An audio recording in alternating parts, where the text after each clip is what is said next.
right, hello everyone, and welcome to our first ALTA Insights webinar of 2024.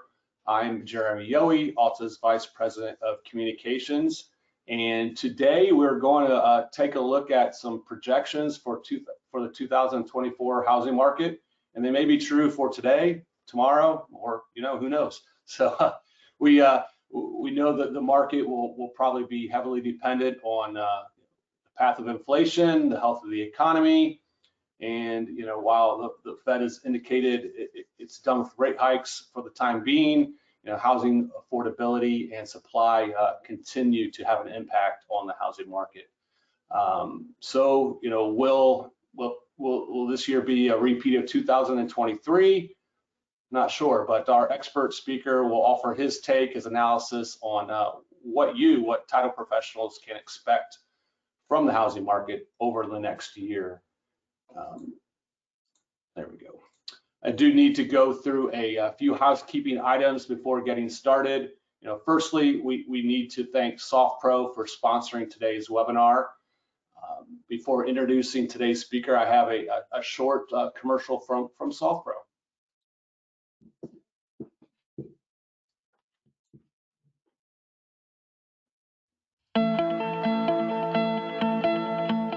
Introducing SoftPro Banking. With SoftPro Banking, users can securely send and receive wire transfers from within SoftPro Select. Now you can manage wire transfers from a network of integrated banks across the US, all without leaving your SoftPro Select software.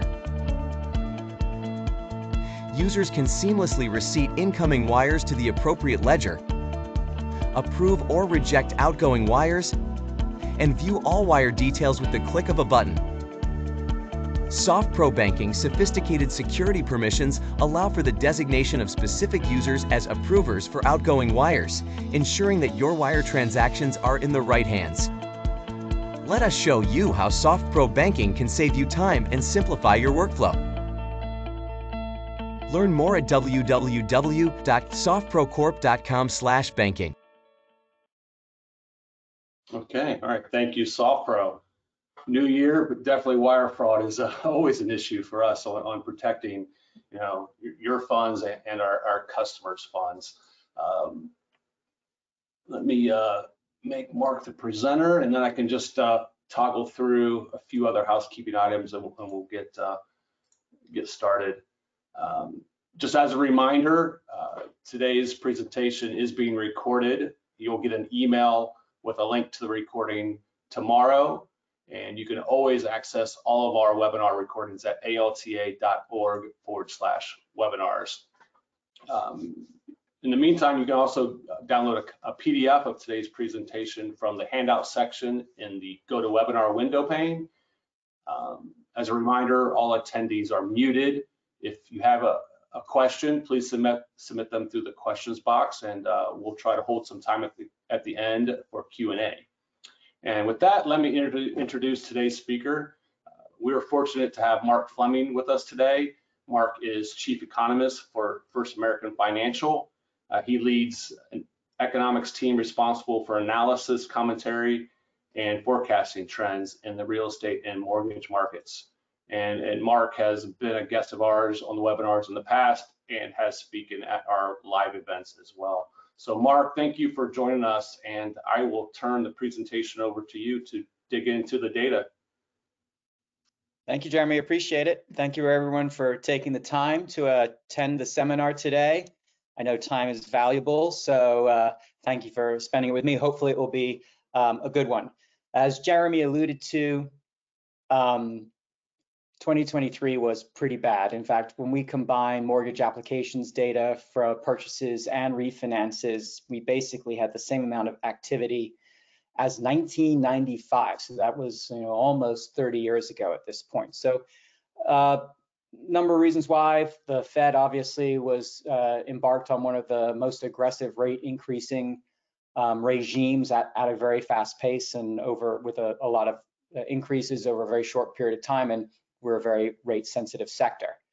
The good news obviously is I don't think, to steal my own headline from the end, that 2024 will be a redo of 2023. In fact, things I think will get better, and in this presentation, I'll explain why. Just quickly, Jeremy, screen is sharing. People can hear me. We're all good? I'll take that as sorry, I was muted. We're all good. yeah. Okay, cool.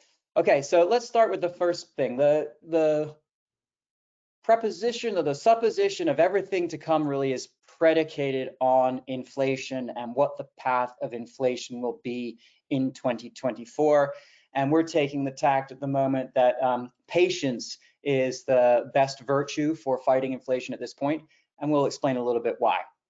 So we break inflation down into a set of core, not necessarily the core goods, but so a smaller set of segments to really try and understand what's going on. And in this chart, we're showing you the latest release of the CPI. The 12-month changes are the dark blue dots. The more shorter time period changes are the 1-month dots. And I want to point out a couple of things using this chart. Goods, less food and energy, so basically the goods sector of the economy is in 12-month change actually barely growing. It's got a very, very small amount of positive inflation, but in a 12-month sort of relative to a year ago basis, there's actually deflation. It's right at zero, it's technically slightly below. So goods, which was the area of the economy that started the whole inflation cycle a couple of years ago, is actually flat and at times in deflationary territory. And that's about a third of the overall, so that's good. Services, less energy and food, you can see there that we still see a fair amount of year-over-year inflation of above 5%, although the month-over-month is much smaller. In fact, every other category other than goods, less food and energy, is exhibiting very small month-over-month inflation growth. So the inflation isn't necessarily in the here and now, it's relative to a year ago.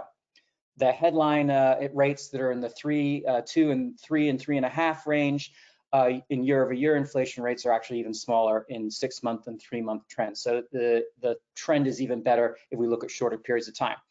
The one that I really want to point out, and the one that's nearest and dearest to all of us on this presentation today, is shelter. Shelter makes up about 40% of the CPI. And while the month-over-month changes are relatively small at this point, at about a third to 0.4 percentage points, the year-over-year growth is still very strong. It was the single largest contributor to the headline inflation number in the last report a week ago.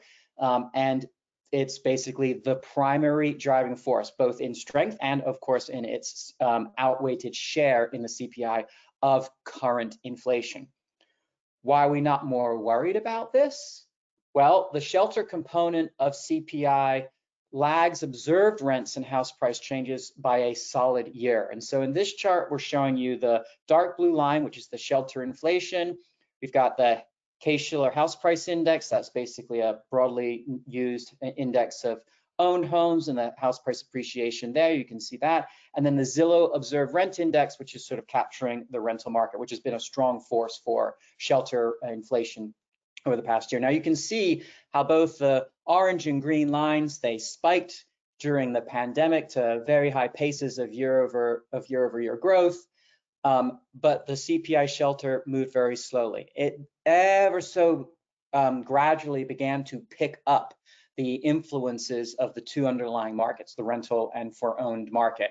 And in fact, then even after both of the subcomponents of the market were declining significantly or slowing down significantly, it took another 6 to 9 months for that blue line to sort of tick over the top, which happened basically in the middle of last year, and it's been ever so slowly trending down. The main point here is that that blue dotted line, we can actually quite easily forecast it because we know what's happened in the real world in the last 12 months using the Zillow rent and Case-Shiller or any other HPI index. We know what's actually happened, and we know that that lag will play through, if you will, into the blue shelter inflation forecast, which we expect will basically be down to around 3 or a little over 3% by the end of the year, which is actually right back to its historic norm if you sort of draw the horizontal line back across.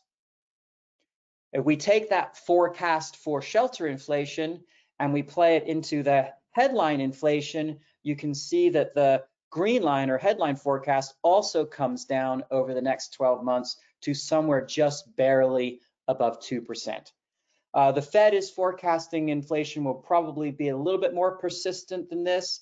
Of course, this forecast that we're providing assumes that all the other components of inflation essentially continue their current trends, which may or may not necessarily happen. We know food and energy is, quote, volatile, so that might come into play a little bit in the headline, but all else equal, the shelter inflation component that is going to play out over the next 12 months will push down headline CPI inflation much closer to the benchmark goal of 2%.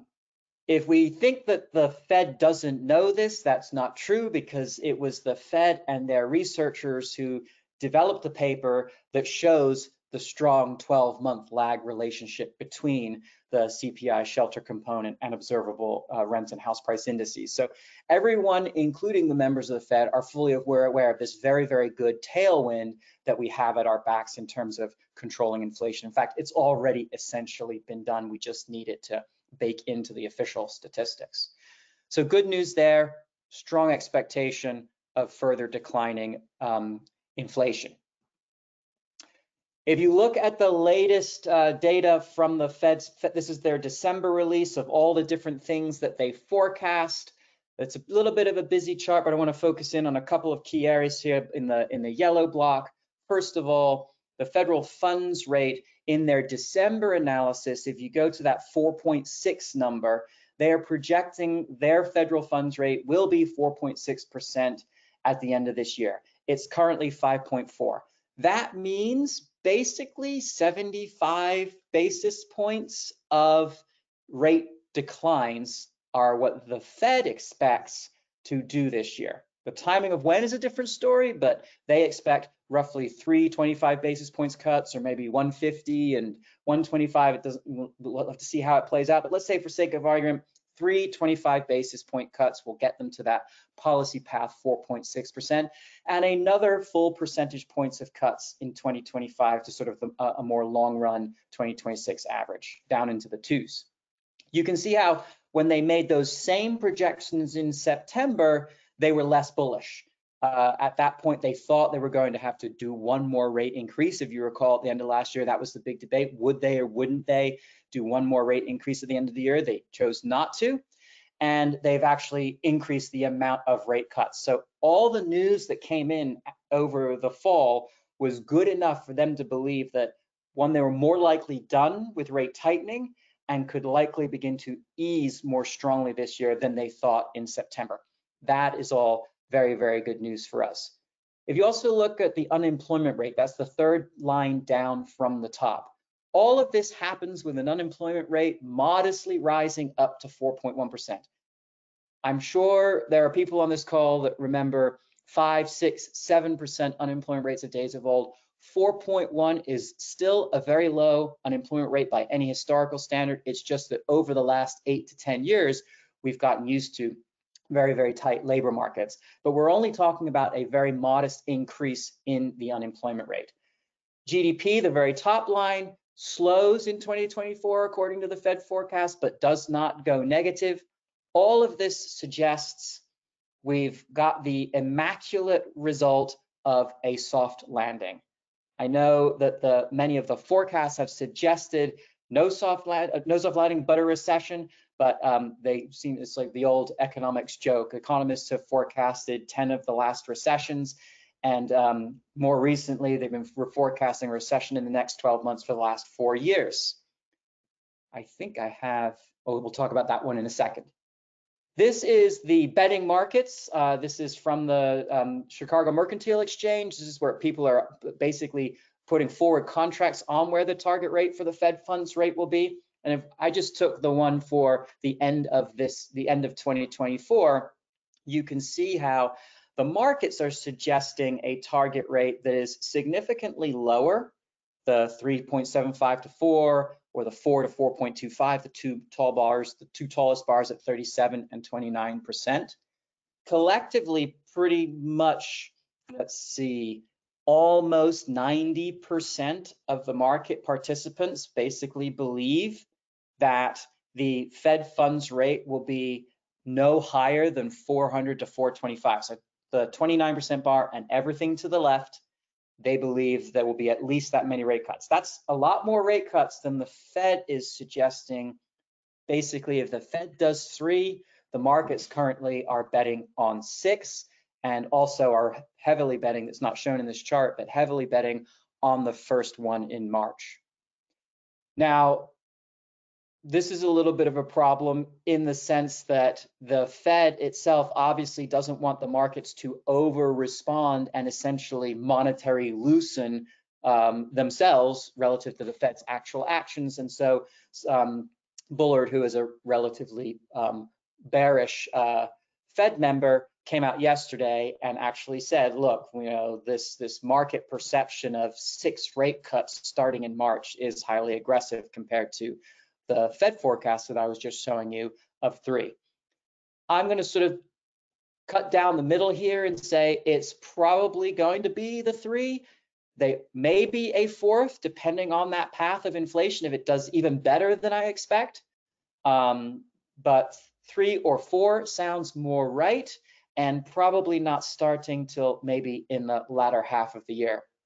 Now, it is also important to note that we can front run in the market and in the mortgage rate. We can front run the Fed's actions through the 10-year Treasury. So in fact, we've probably already gotten some of the benefit of the expected rate cuts because the 10-year Treasury has already come down to 4%, and even at times last week and in the last couple of weeks has been below. So we are sort of front running the benefits of these rate cuts. We may or may not necessarily get more beneficial rate adjustments at the same sizes, at least, when the rate cuts actually begin to happen, although that should reduce the spread. So point being, we're already seeing some benefit of the expectation that monetary tightening is over, and we're just months away from a monetary loosening cycle once again without a recession, which is all very, very good news for us in our market. I thought it was interesting to show, this is the recession probability odds from the Wall Street Journal survey of economists. It just got updated earlier this week with their January 2024, their most recent estimate, which puts the odds of a recession in the next 12 months at just under 40%. Economists, I guess, or at least the ones being surveyed, are still relatively bearish. I think they can't give up on the idea that soft landings are impossible and inverted yield curves somehow aren't correlation, but clearly causation that must cause a recession. I actually sort of tend to disagree. I would also suggest that a good forecast would be to bet against economists, because economists have been so notoriously wrong at forecasting recessions until we're actually in them. You can see the big spikes of the probability of a recession occurring when you're already in one. That's pretty straightforward there, obviously. Okay, so why the soft landing? How did we manage to engineer this scenario with such an aggressive reduction in tightening of monetary policy? First of all, the labor market was significantly dislocated by the pandemic. One way to show this is the relative relationship of openings versus hires. It's kind of like the supply and demand lines of the labor market. Keep in mind, things are reversed here. The supply is people's willingness to participate and take their labor as work to the market, and demand is employers wanting to hire you. You can see that over the most time, the blue and the green lines are pretty close. There's not a big gap between the amount of openings that are out there relative to the number of hires. And generally speaking, healthy markets have tended to have more hires going on than openings. A good corollary here is sort of like the month supply kind of metrics that we use in the housing market, where you have inventory, that would be openings, relative to the pace of sales, that would be hires. You can see in this latter half of the last decade, that relationship switched, but it was relatively close, that there was generally more demand, more openings than there were hires. That was sort of driven by a reduction in labor force participation, changes in the economy, but the gaps were relatively low or close at the time. Setting aside the big blip of the pandemic and the recovery, obviously, of hiring right afterwards, you can see all of a sudden in 2020, we had this huge gulf in the amount of demand for labor, that is openings, relative to the amount of hires of people actually being hired because of a shortage of supply of labor. Most of that was concentrated in many of the subsectors of the economy that were aware of the service sector, the hospitality sector. We're talking about people working in hotels and at restaurants and things like that. It took a long time in the labor market to try and sort of work through all of those disruptions. And in fact, we're not back to normal yet. There's still a lot more openings than there are hires that are happening, sort of continuing to suggest labor market dislocation. It's now definitely focused in certain sectors, so that the housing sector, the real estate sector, the finance and tech sectors are not ones that have big gaps like this.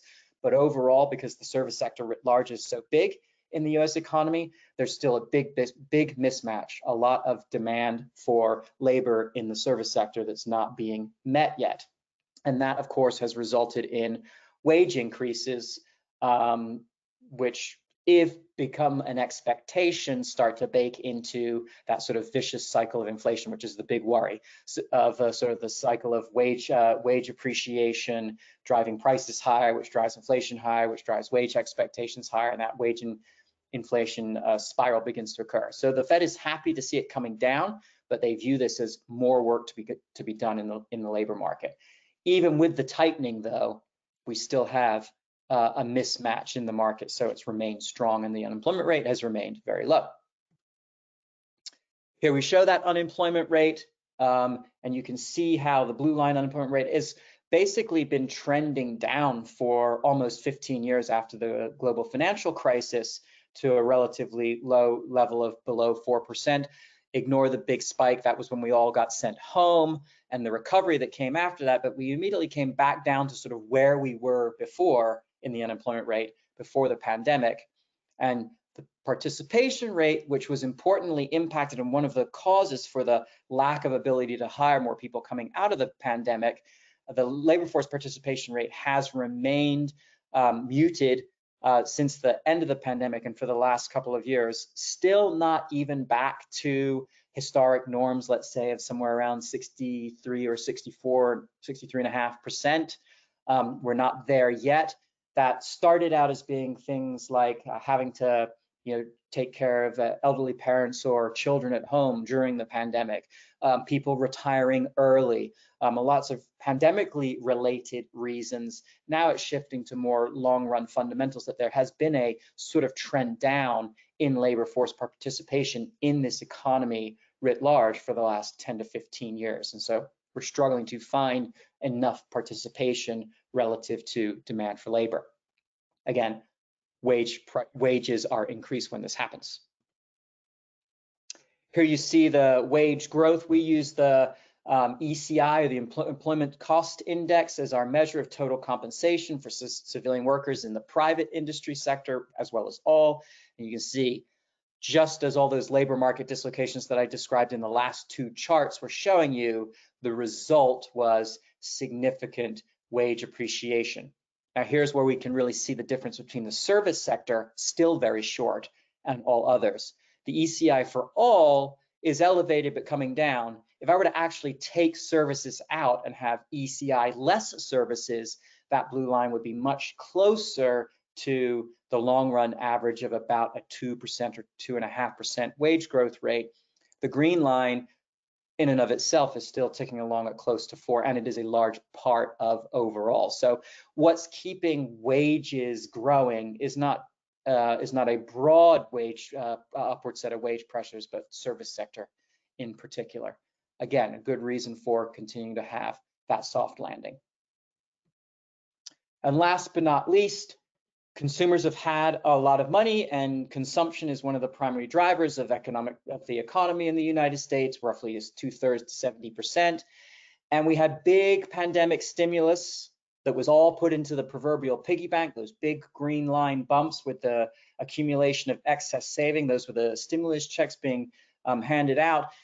And since about early 2022, we've been running net negative. In other words, we've been drawing down on those savings. But even as we stand today, there's still a significant amount in terms of billions of dollars of excess savings not yet spent.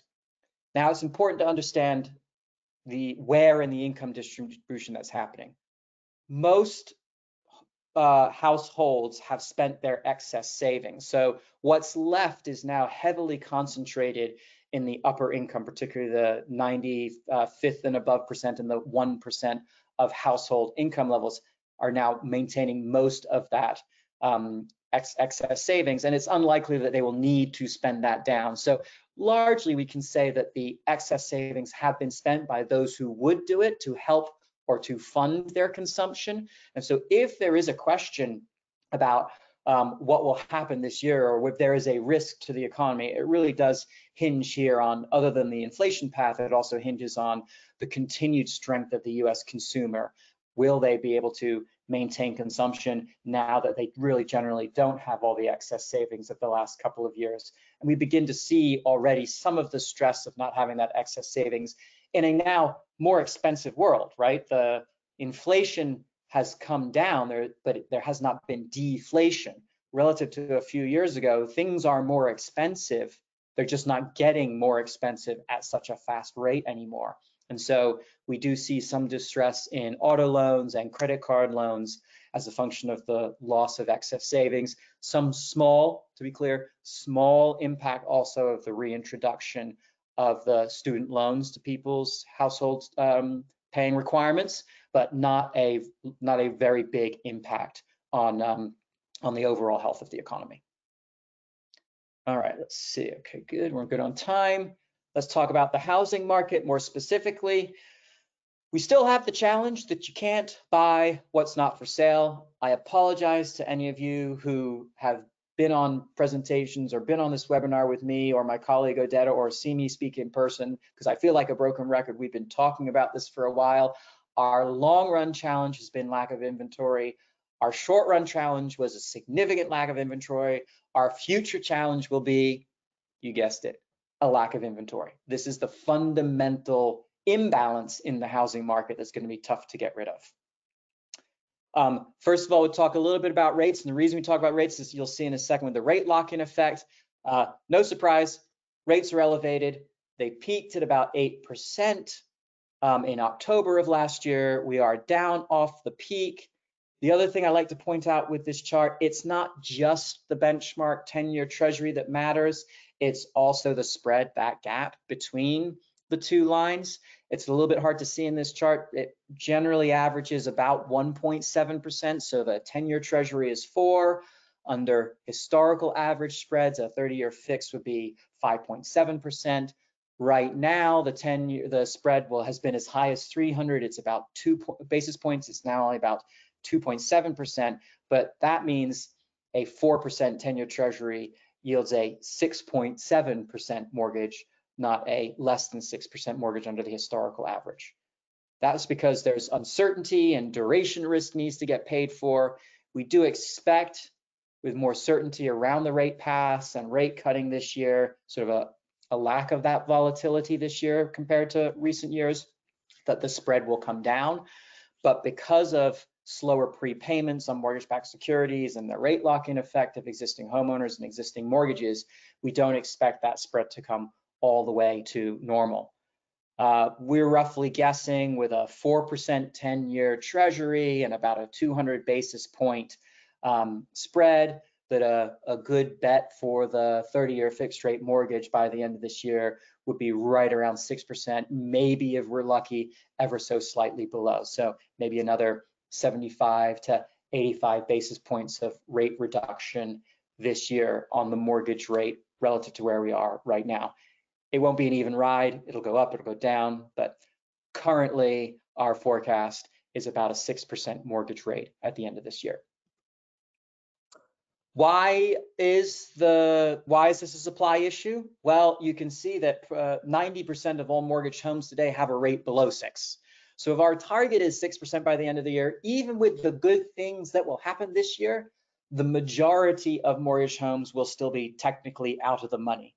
Now, maybe you could argue that someone between 5.5 and 6 possibly would be in the money. Let's take, for sake of argument, 5 to 6%. You know, you're not going to worry about being rate locked in if your mortgage is 5.1 or 5.25 relative to a going rate of 6. You'll do it anyway.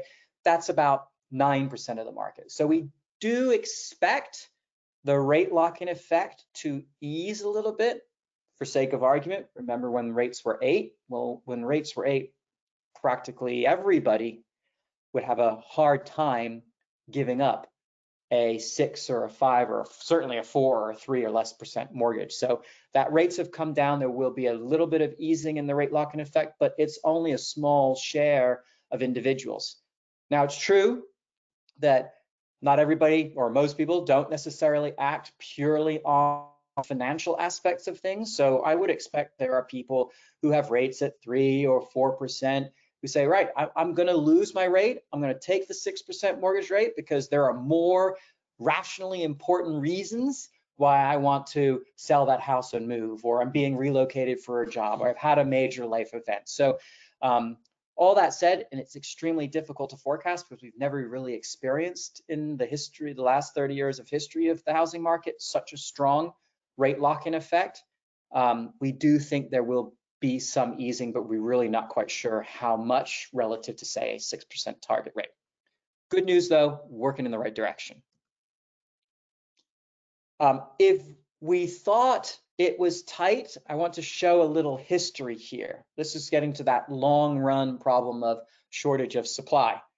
Existing home inventory and new home inventory are the blue and the green lines stacked on top of each other. You can see at the peak of the available inventory in 2007 and 8, there were about 4.4 million homes for sale at any point in time. That's gone down to about 1.4 million now. But the housing stock has grown significantly over the last 30 years. So 1.4 million homes for sale today is not the same as 1.4 million homes for sale in January of 1991. So instead, if we measure it as a share of the housing stock, sort of controlling for that growth or inflating growth of the size of the number of households and housing stock in the United States, you can see that the orange line measured on the right-hand side shows that we basically have barely 1% of the stock for sale today, about 119, well, not about, 119 in every 10,000 homes for sale. And that is significantly lower than, I don't know, looking at this orange line, what would be an average? Let's go all the way back to prior to the global financial crisis, somewhere around a 2.5% or 250 homes for sale. So if it feels like it's hard to find something to buy, that's actually really because it is relative to the size of the market today. And this is not an easy thing to fix. Just for confirmation, I'm going to show you here, do the sellers being on strike because of the rate lock-in effect, does it affect the number of home sales? Yes, the blue and the green lines you can see are on top of each other. The growth rates in existing home sales and the spread between the average outstanding and prevailing mortgage rate, that's how we measure the extent of rate lock-in effect when the spread is really negative, meaning most people have mortgages below the prevailing rate. The bigger that spread gets, the more people are out of the money, and the more out of the money they are, the home sales are clearly impacted, and the growth or pace goes down. That's no surprise, because if you remember the last chart, the majority of homes for sale is from the existing market, and most of those sellers also become buyers. And so everybody on the seller side, which is also technically the buy side, are on strike until that rate lock-in effect eases. Oh yeah, so I've already shown this. This is the relationship of existing home sales and mortgage applications. You can see if you look at the mortgage applications blue line, we're currently at basically, let's see, they're on the right-hand side where the index is essentially a little bit above 100 right now.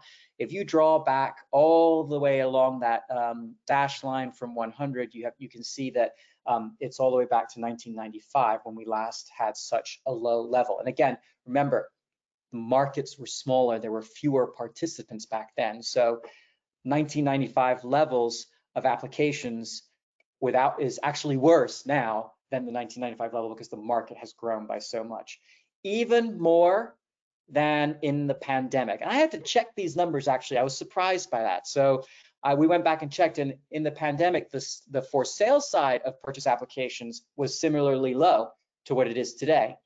But we had more refinance activity because the Fed was cutting rates aggressively through that cycle. So we had refinances helped to buoy up the overall mortgage market. And so you can see here the green line and the orange line do correlate quite strongly, or at least historically did prior to the global financial crisis, and do now also at the very end. The mortgage applications are a very strong leading indicator.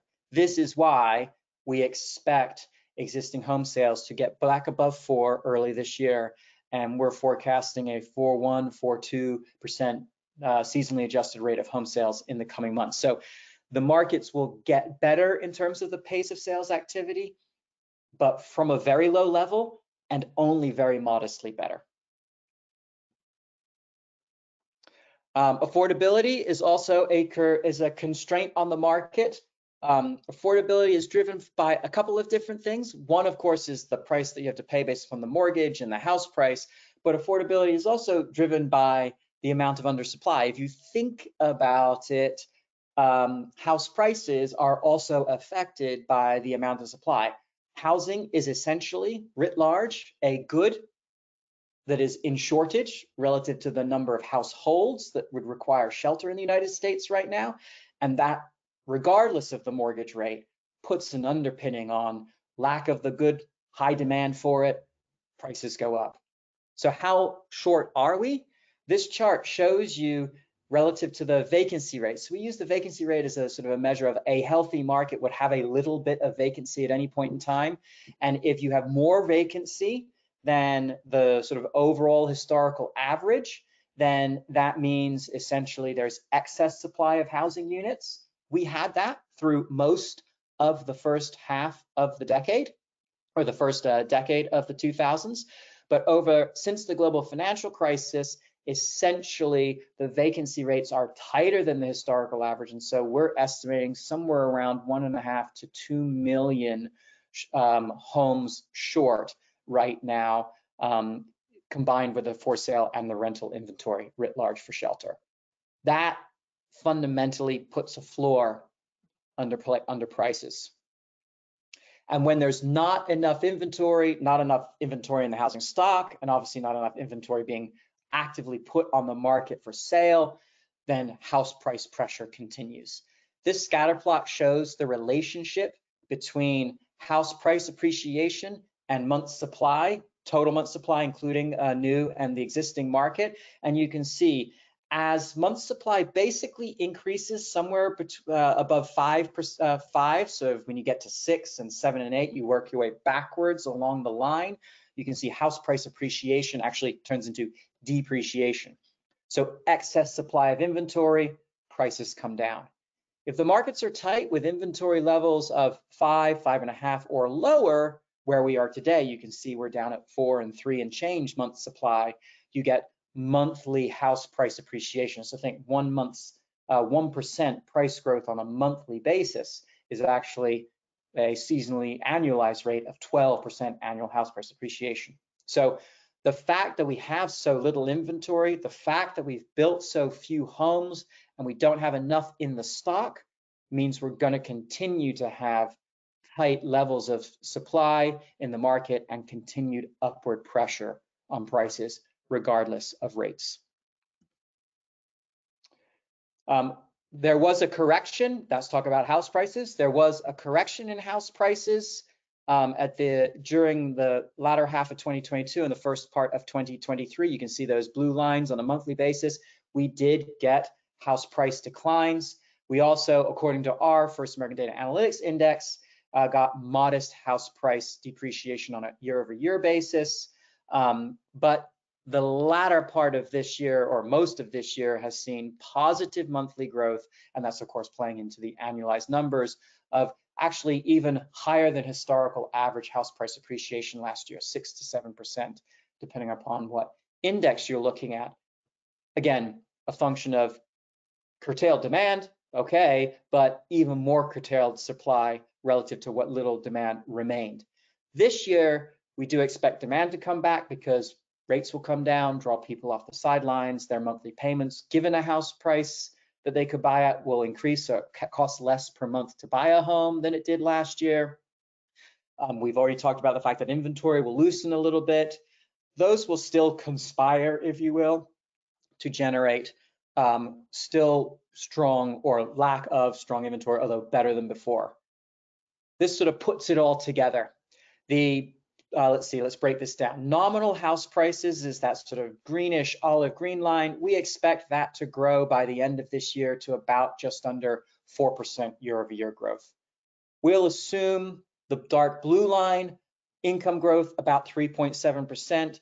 That's a little bit higher than the long run average, but as I was explaining earlier, we do have the service sector with still strong supply and demand dynamics leading to wage appreciation. So we think household incomes will grow a little bit faster than normal at, say, 3.7%. There's my mortgage rate forecast of 6. All of those conspire together to create house buying power, or affordability will improve by 13%.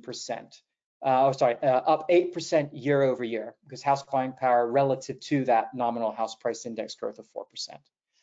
That's good. 8% year over year improvement in affordability is good because affordability took a big hit in 2023, but 8% increase in affordability is still 37% away or worse than it was back in 2019. So again, this year will be better than last, but certainly not a miraculous recovery to the pre-pandemic era. Two last things on housing.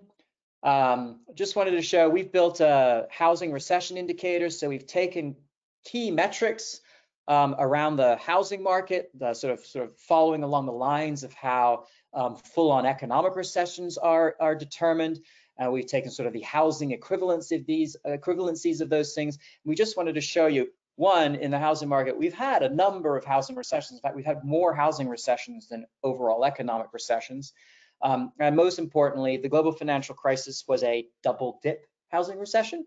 And most recently, that's not the pandemic recession economically, that is our housing recession, which we were in for most of 2022, but we came out in 2023 from a technical housing recession, certainly in the latter half. The other important point to note is when we are in recession, I think people think prices have to come down. If you look back historically here, the green line, what comes down is home sales. This is the year-over-year change in home sales and house prices.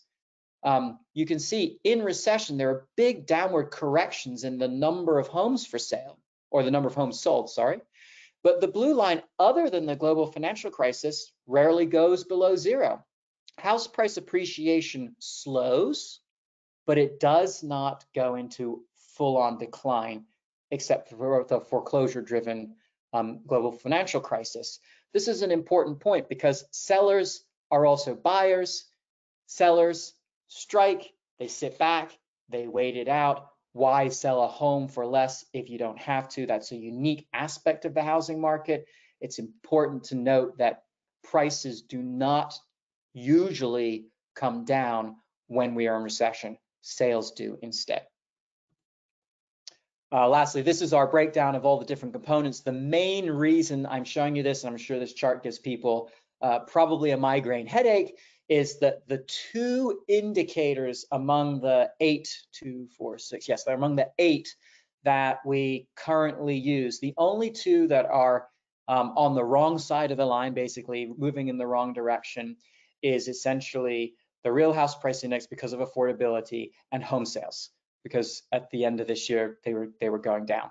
All the other fundamentals, particularly the fundamentals related to the new construction market, are all in positive territory. So essentially, If there's still a recession, it's only in the existing market, not the new side. And lastly, I wanted to walk everybody through, and I know this is an audience that knows this stuff, but there's been lots of information or lots of statements made in the news last year and even most recently this week, sort of criticizing the value of title insurance and that it is an impediment, a significant impediment to the ability of people to become homeowners. I, as a participant in the title insurance industry, kind of take a little bit of offense to this because most of it is not predicated in good facts and people don't understand how our industry's working. So I'll walk you through how I think about things as an economist in our industry as a way to counter the false narratives that are at play today, particularly around things like attorney opinion letters and the fact that there's a belief that we are the most significant cost impeding people to become homeowners. I'll show you there are plenty of other costs that could be significantly reduced and more actually would be less harmful or put less risk on the consumer than having us as the target. So how do I do this? Well, first of all, people don't understand. We're not your typical insurance. We call it insurance, but it doesn't look at all like health insurance, car insurance, homeowners insurance, flood insurance. We are demand volatility driven. Policy demand goes up and down for us, driven by the housing and mortgage market cycles, which, as we've seen, can be very rate sensitive. That is largely because we write policies when transactions happen. And this is the second point, the duration risk point. Unlike annually renewed insurance, premium is collected only once at policy issuance.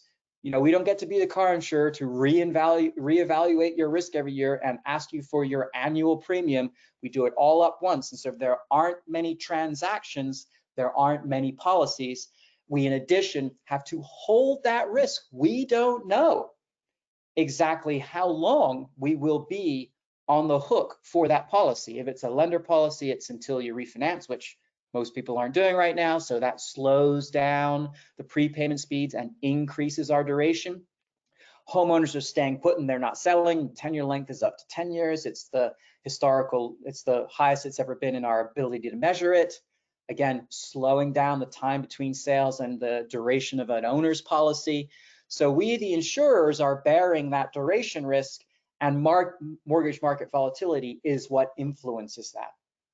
Last I checked, health insurance, car insurance, homeowners insurance don't have to worry about duration risk. They're all repricing every year. Sorry, homeowners insurance, yes. Importantly for us, past is prologue. The risks that we're insuring have actually, if they're there, already happened. Risk can be insured, or because we insure against past events, cured, to achieve the concept of marketable title. These are all things I know you know, but most of the rest of the world doesn't.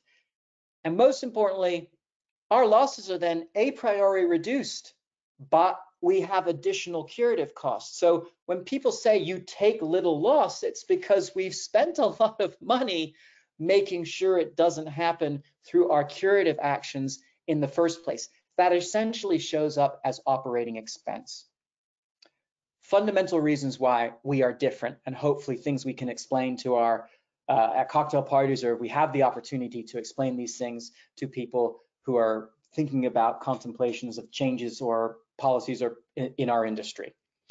The public record, or I call it the public bad, having worked with the public record for many years now, it's disaggregated, it's non-standard, and it's not even technically inherently authoritative or accurate. That's because just because there's a deed, it is not evidence of title or ownership. We have these concepts of clear title, well, which rarely happens. The owner, there's nothing on that chain, even if we were assured that that public record chain was trustworthy, that could call into question ownership rights.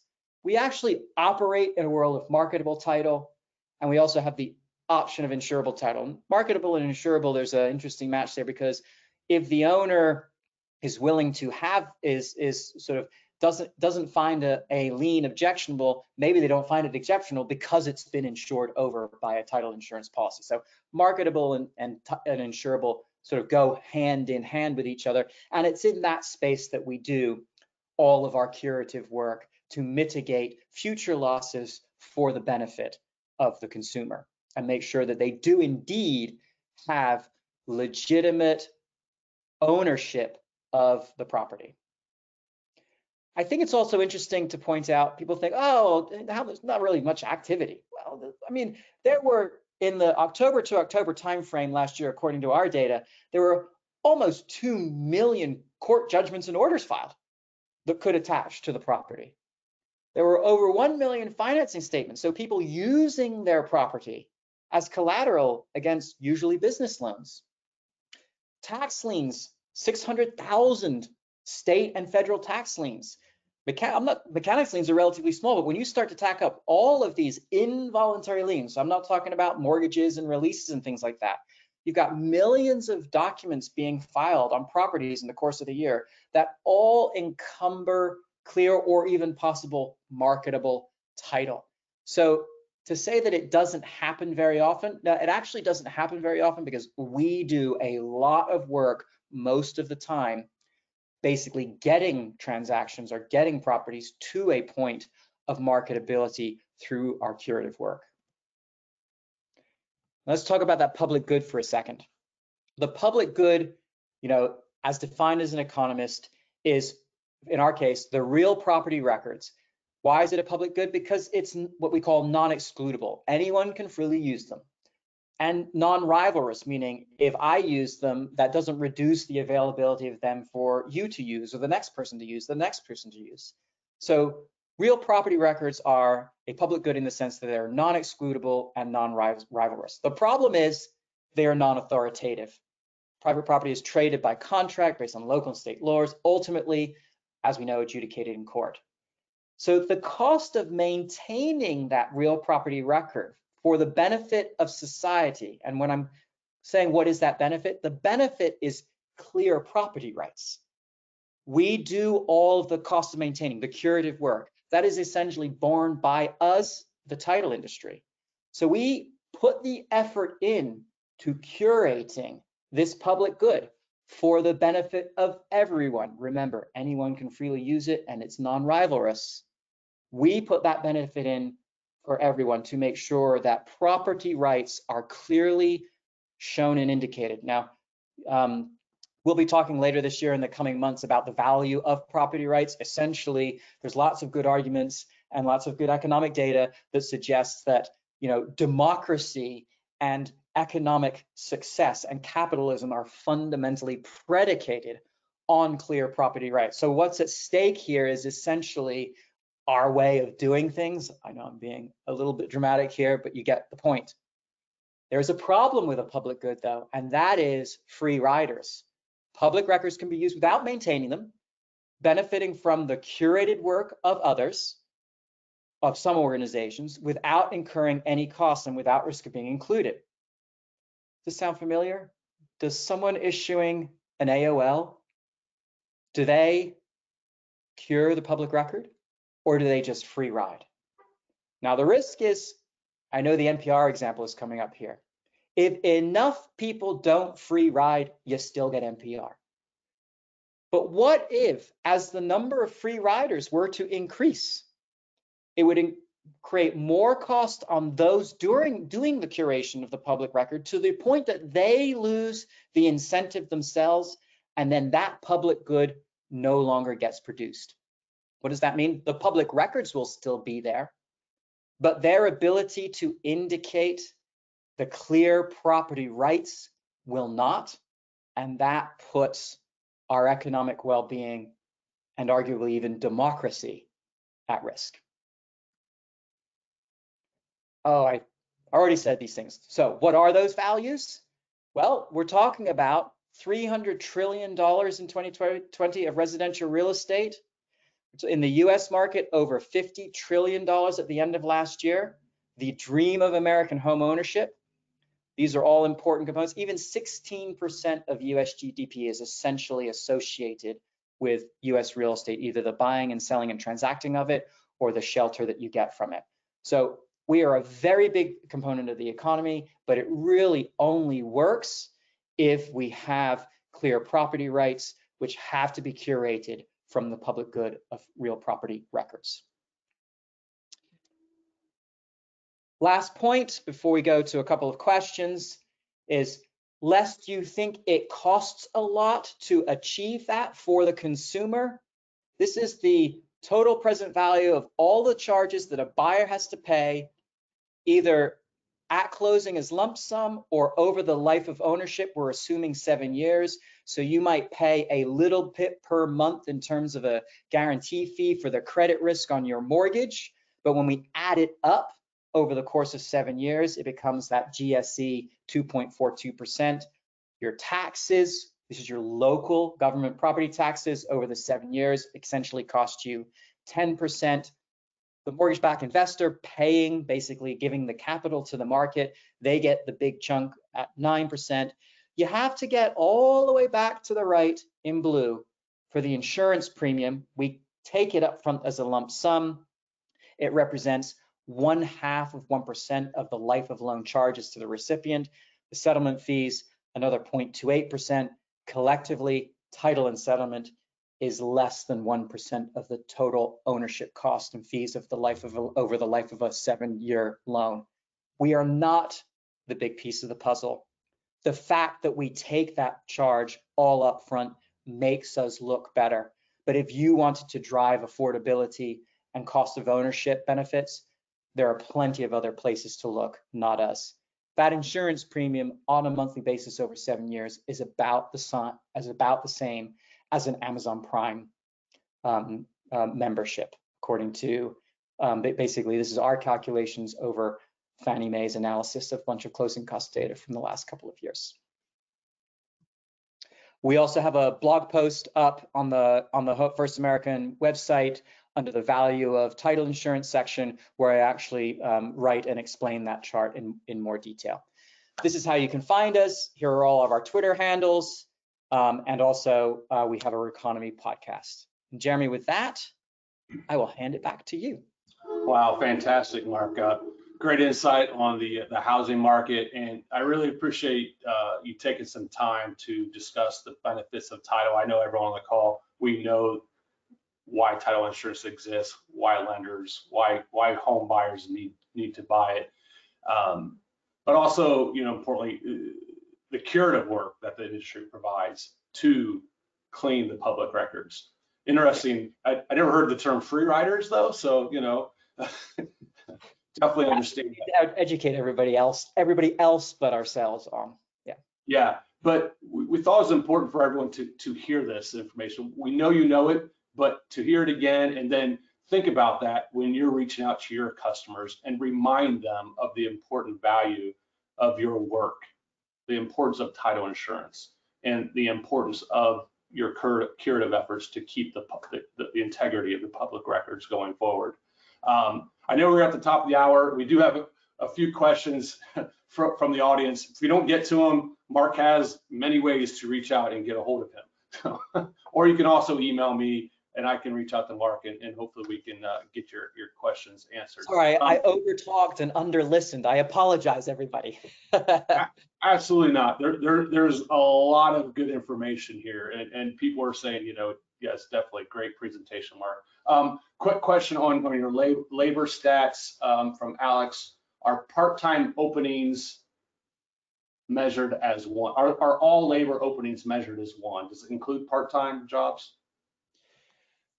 It does, but it doesn't include, so in terms of participation, if you're in a part-time job, yes, you're participating, but there are other measures, these different measures, the measures of the unemployment rate, like the U3 and the U12 unemployment rate, that adjust for you'd like to work more. So if you're only working half-time and you'd like to work more, it gets measured there. The gig economy, by the way, is very hard to measure. So it's much more difficult in the official statistics to know the people who are, full-time Uber drivers, for example. Okay.